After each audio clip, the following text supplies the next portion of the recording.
Welcome to Something to Talk About from the Bainbridge Island Senior Community Center. This is sponsored by Fieldstone Communities of Bainbridge Island, which offers day stay and respite programs and memory care on Rolling Bay, and they are currently constructing more facilities. They're going to have a assisted living and independent living there as well. To learn more or schedule a tour, call 360-689-4314. And we like to begin these programs by acknowledging that we are on the ancestral homeland of the Coast Salish people, specifically the Suquamish tribe, the people of the clear salt water. We are grateful for their hospitality and for their stewardship of these lands on which we live today for millions of years, really. And today we're going to look at the latest presentation from our good friends at the Bainbridge Island Photo Club. And you can always check out what they're doing at biphoto.org. And I'd like to thank Sheila Kerwin for keeping attendance. And I'd like to thank Paul Bryans for showing up to share his pictures that are on display as well in the atrium at the Senior Center. And will be for a few more weeks. So come on by and look at them in person. But first, let's look at them online. Before I do that, I just wanted to mention that a little statement about the exhibit mentions that my book, 4 Seasons on Bainbridge Island, is now available at the Senior Center thrift store. And I donated them to the Senior Center. So all proceeds from those, which are being sold at the low price of $5, originally $29.50, goes to the Senior Center. And the other 2 books that my pictures are featured in are benefit the Land Trust. One is 30 Walks on Bainbridge, and the other is Natural Bainbridge, both of them available at Eagle Harbor Books. And I was a volunteer, main photographer for both of those books. And I think they represent some of my best work. So again, I don't make any money off of that. That's that all the profits go to the Land Trust.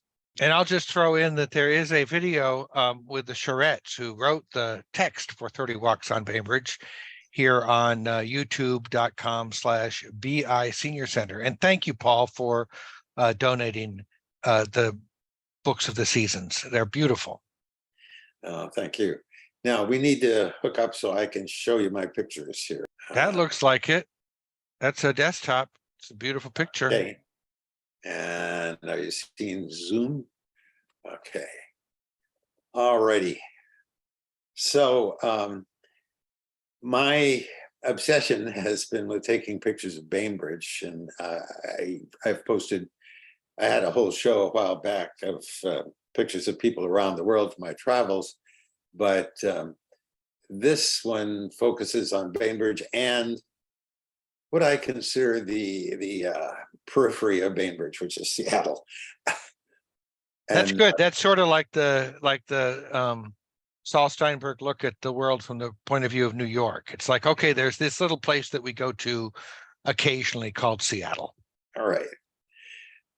So these are not in the order that I put them up on the ledge, but in the order I thought it'd be interesting to talk about them.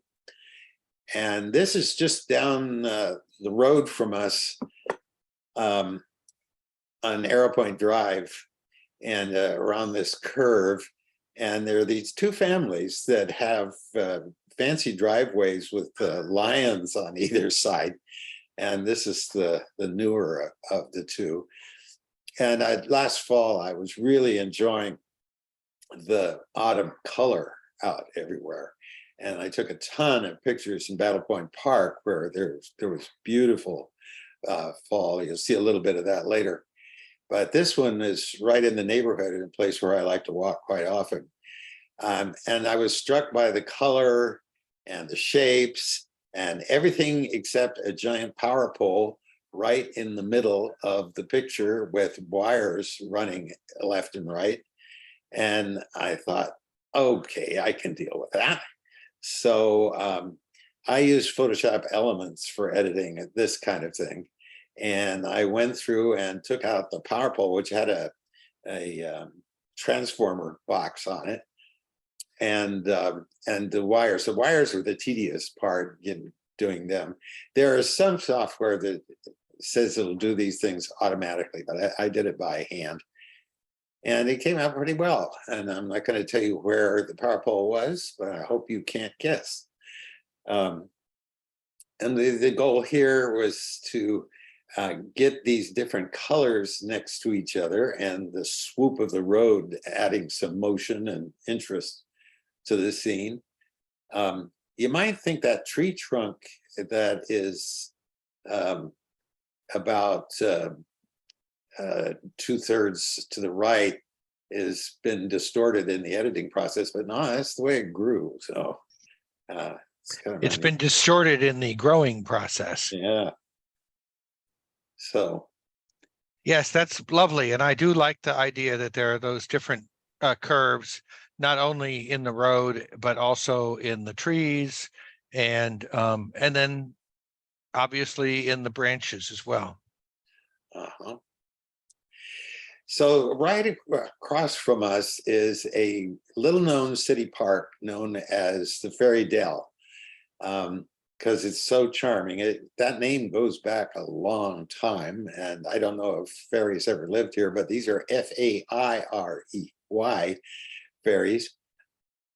And it's a beautiful little trail down at the bottom of a gully, which most of the year is dry, except when heavy rains come. And the duck pond at Battle Point Park drains under Frey Road and down this gully and then into the Sound. The parks have built a beautiful, whoops. Sorry, Reed, you're calling me. That was me trying to clear off my phone. Okay, I just turned mine off. These little footbridges and a beautiful winding path. It can be rather muddy when it gets really wet, but otherwise, great place to walk. It's just a block long. And the best way to reach it is to go to Battle Point Park's north parking lot and get out there and down to Frey, and then walk down hill a short distance on your left. If you peer into the woods, you can see a sign that says Fairy Dell Park. Paul, that's where, Paul, isn't that where the taft tree is, as well as the something snow falling on Cedar Street? Yes, and in fact, I'm not showing a picture of that today, but there are two hollow stumps, and one in particular is supposed to inspired the scene in Snow Falling on Cedars where the two teenagers make love inside a hollow tree trunk.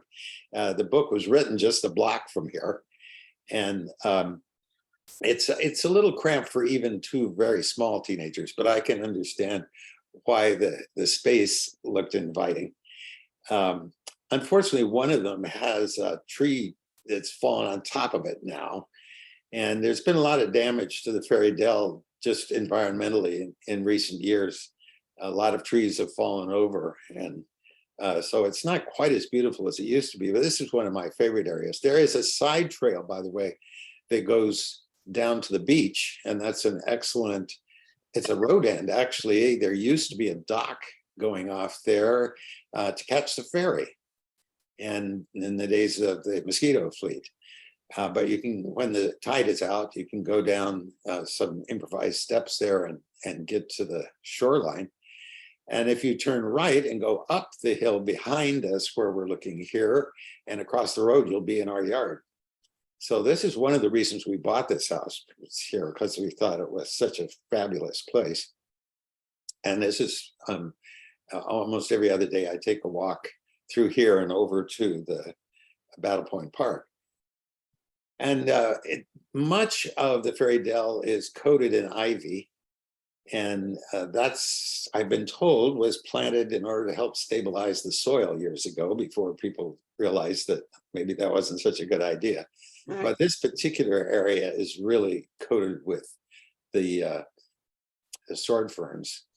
And you can see the remains of trees that, like the one on the right, that were harvested years ago. But it's difficult to photograph because there's bright light coming through the leaves and branches, needles. And on this particular day, it was just overcast enough, and I was using a high definition camera and using raw photography, which allows you to adjust the brights down and boost the darks up so that it didn't become so stark. And so this is the first time I've been really happy with the picture I've taken in there in terms of the light balance. Yeah, it looks so feathery because of that, working on the contrast or whatever, that I can see the name Fairy Dell spelled out by the ferns. Yeah. Well, in contrast, this was over in Battle Point Park. I'm always interested in backlighting of things. The photo club had an actual evening focusing partly on backlighting recently, and this is one that I took with that in mind. I don't think I showed it at the club, but I just found the branches really interesting, and of course blackberries down on the left, adding a little textural interest. I love eating blackberries. I love photographing blackberries. I hate the things growing in my yard. And of course, they're invasive, but I have actually been criticized sometimes for flattering invasive species when I make pictures of them. But anyway, to me, this is a good example of abstract photography. I'm not trying to identify the tree. I'm not trying to show you the whole tree. It's the pattern of the branches and the contrast of the light. That's the whole point of taking the picture.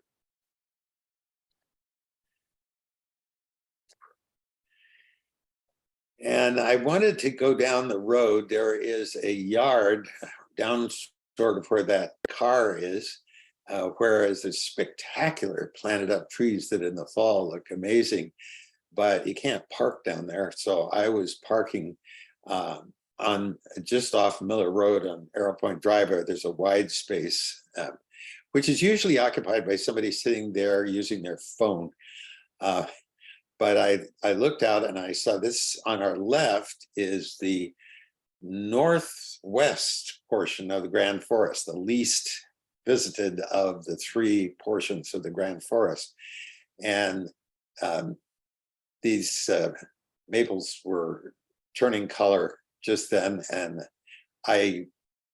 this car just came along and I thought, that's really good for scale to have that. This one was just taken with my iPhone, and most of these pictures were taken with my iPhone. And at first I thought, no, do I want the 35-mile-an-hour speed limit in there? I said, well, why not? I mean, and now it's going to be a historic photo because I think all the speed limits are dropping. Yes. Well, that doesn't mean the speed will drop. People use this drive a lot when they want to avoid the jams on the Highway 305. And especially at rush hour, it can be absolutely jammed with people very impatient with anybody that dares to observe the speed limit. And this is one of the many pictures that I took in Battle Point Park of the fall foliage. This was fairly early on, I think late September. And there is a duck in the pond and the very tiny little speck right where you can see the reflection of red vertical stripe. There's usually a lot of ducks hanging. I spend a lot of time photographing the ducks there. And the sky is interesting. I've got a little blown out white stuff at the top, but I didn't push the colors as much as I might, but they're pretty accurate of what it was looking like that day. It certainly looks spectacular. And it shows that, you walk through the Battle Point Park and often you're thinking about other things and not focusing on the beauty that's right there in front of you. And one of the great things about Battle Point Park is the distance between the trees. So every tree gets a chance to fully express itself. And I think this picture captures that too. It's also a place which has been very carefully planted up by parks, not with native species. Our native species in the fall tend to be either brown or green or yellow. But the brilliant oranges and reds and stuff have been deliberately introduced into the park by parks. So it's a real treat. This is another one where some people look at this and shudder and say, "Oh, how could you photograph that?" This is cutleaf blackberry, another invasive species. It's not nearly as aggressive as Himalayan blackberry, which is the one that most of us are familiar with. And you don't see it with fruit on it very often, but the leaves are really interesting shapes. And I thought this is right by the pond. You can see in the upper right-hand corner, that's some of the pond water and back there showing through the branches. And it has these really beautiful, ornate leaves that look like almost architectural decorations, and then some berries ripening down below. And you've got the green leaves and the red leaves, and just such a nice combination of things. This plant is still there and it looks really ugly at the moment. But on this day when I caught it, it came out really nice. Just shows we all have our good days and bad days. This is one of the beauty spots of Bainbridge that a lot of people don't know about, and that probably more visitors to the island have seen than natives.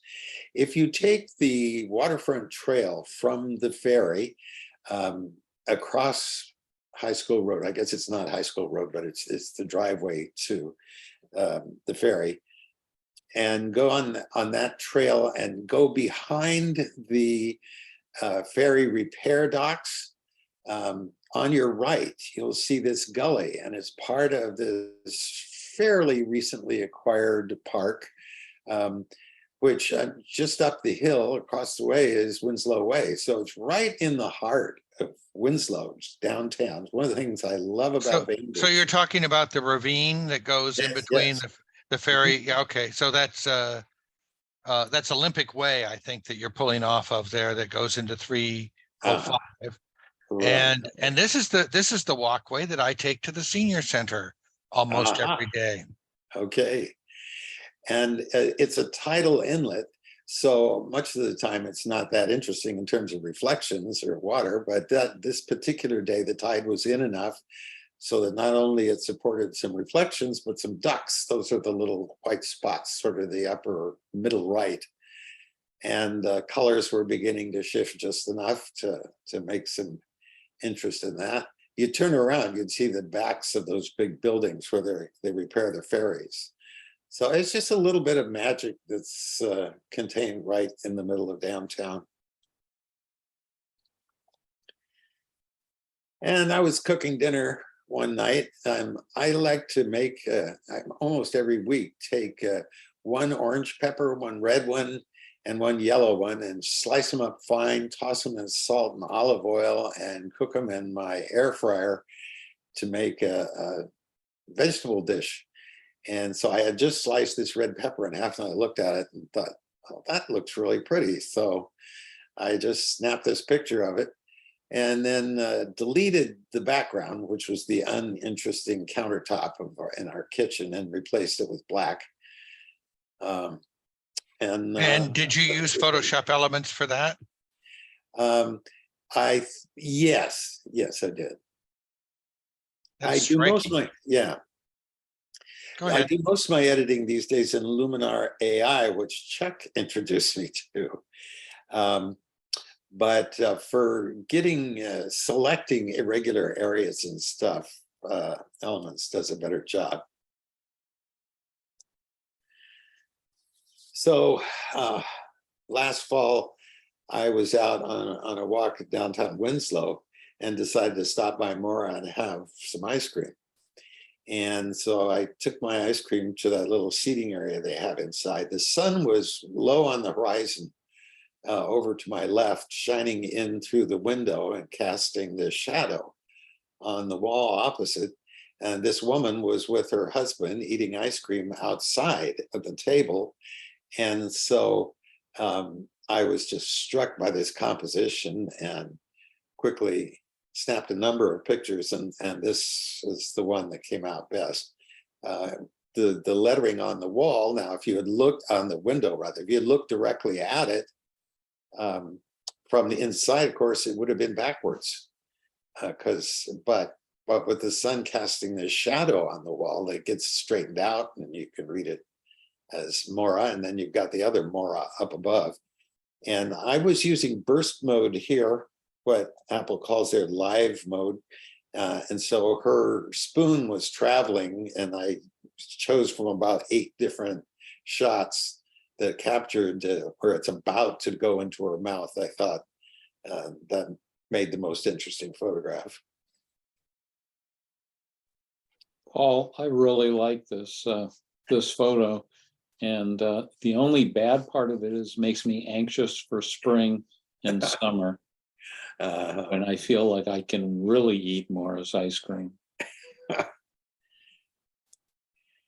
So this is one that I hadn't shared with the club yet, and I intend to share when we do the Windows item. And I was a little abashed a week ago when the Seattle Times published their photo of the year, which was a very similar shot, not through a window, but from the car deck, but framed by the pillars that they have. So it looked a lot like this, and it showed the whole skyline rather than just part of it. But what this is, I was just getting ready to, we were pulling into Seattle, and I snapped this picture again with the iPhone. And I started to look at it, and the blue that you get when you're distant from things, just from the atmosphere, sort of obscured the buildings. I thought, how could I bring out some of the color there? So I worked with various color adjustments, and the more I did that, the sharper the picture. I got to make the picture much sharper. It was pretty fuzzy to begin with, and I got intrigued in thinking, well, how far can I push this? So I pushed it farther and farther, and I began to see, this doesn't look realistic anymore. So usually when you're editing this kind of thing, you're trying to make it see, well, if you were there, you would see this. And instead I thought, well, everybody's seen this skyline a million times. It's a cliche. So why strive to just do another one? And so what I did was wind up with something that looked to me like a 19th century hand engraved photograph, or a hand colored photograph, or a lithograph or something like that, where it's not exactly the kind of thing. And a couple of people commented that it looks sort of like a postcard. And that was actually my idea. The lump down the lower left-hand corner is the jacket of the guy who was sitting there. And it just tells you it's occupied. And I left the drink holder down at the bottom so that you can tell that you're in a ferry as you look out. Yeah, I think the curved edges definitely contribute to the idea of a postcard, and the idea of it being framed like that sort of plays into your idea that it's an artwork as much as a representation of anything that exists in nature. Yeah, the thing I had the hardest problem with was not the color, but the angles of the sides of the window, because I was shooting at a slight angle, and I'm not very skilled in elements at straightening out pictures like this, where you want to change one side's angle but not the other. And then when you adjust that, suddenly the top and bottom are out of alignment. And so I had to fiddle with it for a long time. And it's still not perfect. But anyway, I got it done. So I have a tradition of always marching with the Land Trust and the 4th of July parade. And I'm there partly to document the event for the Land Trust by taking pictures of them holding their banners and their costumes, whatever they choose to do that year. But I also take the occasion to take pictures of the people who are watching the parade, and gives me a rare chance to do candid photography. The other one that I do is Halloween. And one year I did the Rotary auction as well. Sometimes people are antsy about taking pictures of people in public, and there's a lot of confusion about what's legal and what's not. If you are taking a photograph of people in a public space at a public event, and you're not selling the process or using it in an advertisement, but simply using it as a work of art or as news reportage, you do not need the permission of anybody to use their picture. I've sometimes been astonished by people that think you do. And I said, do you think every time you see a photograph in the newspaper of an automobile accident with a cop over at the side that they went around and had everybody sign a release before they published that? Not the case. So anyway, of all the photographs I took that day, I love this one. This family just screams family to me. These people are joined together. They're sharing a moment. I think Dad's probably just taken a picture that Mom and the daughter are admiring. The little boy's still looking at the parade and enjoying his ice there. And you've got the bubbles floating up in front of them. The little boy down on the right is eating one of the lollipops that's been thrown overboard. Little girl got kind of chopped off. The guy with his hands in his pockets, to me, is sort of, I wish he wasn't there. Oh, I don't know. I think it's a lovely kind of combination of people who are involved in a variety of different things and looking in different directions. And he kind of helps frame the picture to the left. Well, and he certainly makes a contrast. I mean, these people really make a great group. It's just such a statement about togetherness, I think. Just really heartwarming for me. And I love the, all the reflections in the bubbles. Yeah. I mean, that's kind of, and the different colors that they are, it's an intriguing photo. And this is the last one. I don't know and I haven't found anybody yet who's as enthusiastic about this picture as I am. I think it's one of the best pictures I've ever taken. But it was really kind of an accident. We went over this summer for the Fremont Solstice Parade, which is a famous event sponsored by the Arts Commission over there. And if you have never gone, you should really go. It's an unusual parade. It's like the opposite of the Bainbridge 4th of July parade. You're not allowed to have any signs that advertise anything or say what the unit is. You just appear, and they try to make the units works of art.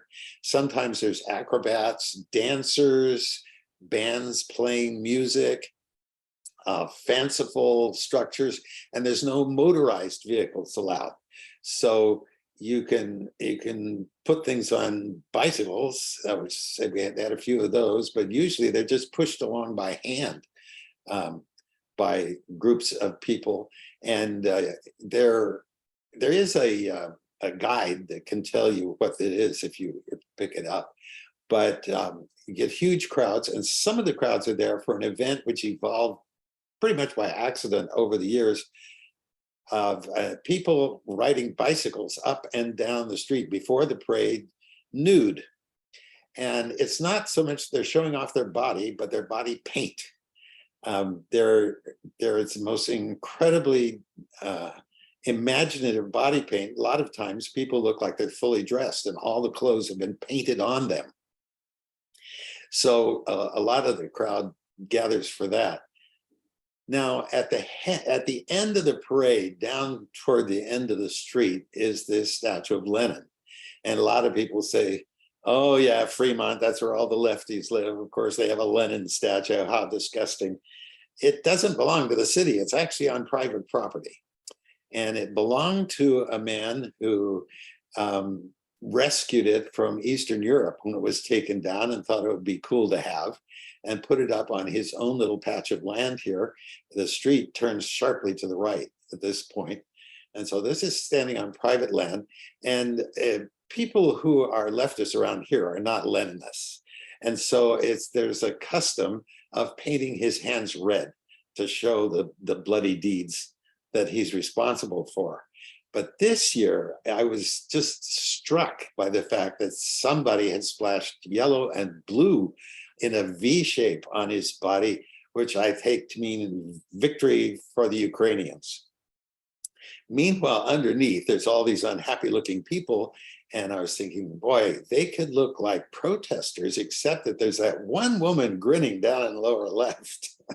And I actually thought about playing with it and turning her grin into a frown. But to me, it makes a real powerful political statement. But they're not there to protest against Russia. But they're waiting for the last unit of the parade, which was taking forever to make its way down the street. And they were getting really bored and wanting to leave. So that's what all those strained expressions are about. But taken out of context, I think it makes a really striking picture. Yeah, I think that's well, I love the picture of Lenin with the protest colors from Ukraine on there. That's kind of another one of, with your 35-mile-an-hour speed limit, it will save this picture in time. Okay. Thank you very much. That's Yeah. a wonderful collection and an interesting and kind of just an interesting grouping of pictures, which don't necessarily all go together, but they go together because you took them. Yeah. I must say that a lot of my colleagues in the club have been very conscientious about making beautifully curated collections of similar things to make a single object. And I thought, I haven't had a chance to have a show in 3 years. I just want to show some of my favorite pictures from recently. Thank you very much. Anybody have a comment for Paul? Yeah, thanks, Paul. I particularly like the blackberry and the pepper picture. Those are my favorites, I think. But thank you, Paul. Yeah, thanks. I did want to mention that your screensaver one of the reflection in Eagle Harbor, I have an almost duplicate shot of that. You know, it's one of my favorites. I hadn't seen your version, so yeah. So anyway, Yeah, that's the desktop background on my iMac here. Thank you, Paul, and Yeah. glory to the Ukraine. You betcha. Total glory to Ukraine. I should mention, I have a special relationship with Ukraine. Could we switch back to, let's see, screen sharing to me? Let's see. I don't know. That's the picture that you were talking Yeah, about, right, okay. Diane? Well, it doesn't matter. You don't need to see my face. I was notified recently that my website, which is at Washington State University, it's just bryans.wsu.edu, was being attacked by malicious people wanting to install software in it that would corrupt the computers of people who visited my site. I have a very popular project called Common Errors in English Usage, which is also a book. And but the website is hugely popular.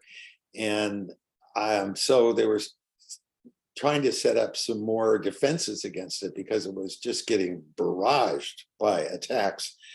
And I told them maybe it's because I also have on there the poems by, you see that on the lower left there, you can see the Chernobyl poems. Those are by a woman who survived the Chernobyl disaster, Lyuba Sirota. And I won't go into the long story, but I became her American agent and got her poems about the experience of living through the Chernobyl disaster and being damaged by it, translated into English, and got her stuff published, and not only on my website that I created here, but in some magazines and stuff. I visited her in Kyiv afterwards, and I got very warm welcome from the Chernobyl disaster peoples.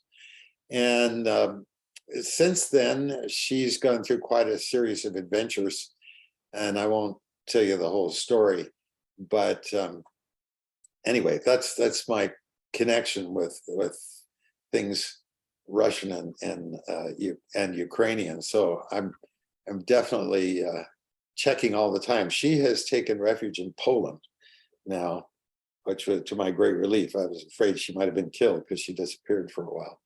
But it makes sense that Russian hackers might have been trying to attack a site where people who support her would be visiting. That was the speculation that I had. The Yeah. support guy thought that could well be true. Well, thank you for sharing that too. We appreciate your time. And as always, we like to let people know that the Bainbridge Island Photo Club is active. You meet at the Senior Center at least twice, sometimes 3 times a month, with workshops, and also you share photos and movies that are related to photography. So if you want to know more, biphoto.org.